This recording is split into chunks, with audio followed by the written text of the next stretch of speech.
Zaatari refugee camp is home to about 120,000 people, and after a year of having been established, it's practically a city with busy markets like these behind me. Here, people can buy ice cream, change currency, shop for electronics, and buy some tasty food for lunch. For many of the refugees living here, they didn't expect to stay, but they're settling in and establishing a sense of normalcy. Located just about 10 miles from the Syrian border, this is the second largest refugee camp in the world. Its growing population also makes it the fourth largest population center in Jordan. People here are settling in. You have to move away from an emergency-style response to ensuring that you have a sustainable response. And so we do look at replacing temporary classrooms or temporary structures with something which is a little bit more durable.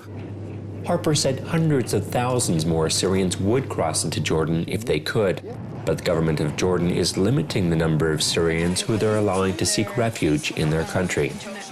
Most of the Syrian refugees are not in camps like these. Instead, about 80% live in Jordan cities. They are the invisible refugees.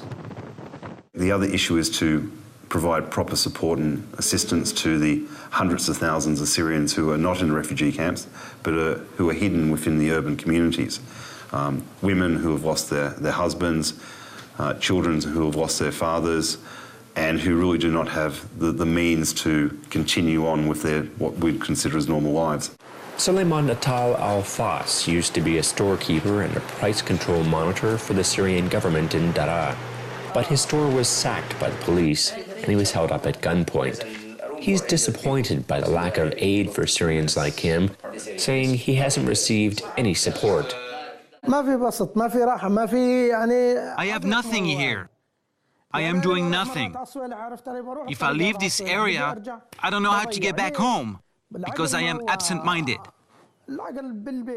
My mind is in Syria, not in Jordan.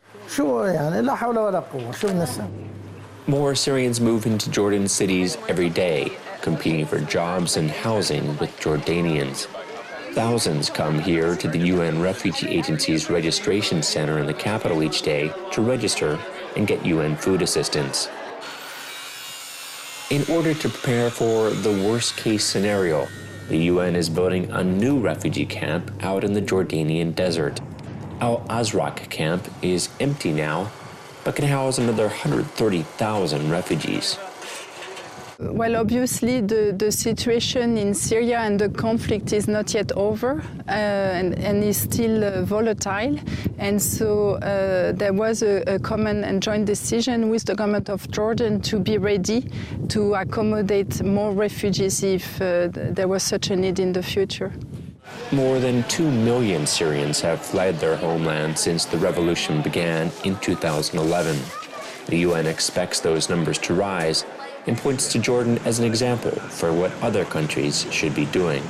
I mean, they should keep their borders open, they should be willing to accept refugees, but they should not be expected to do that at no cost. The refugee problem is not just Jordan's problem, it's not just a regional problem, it is really an international problem.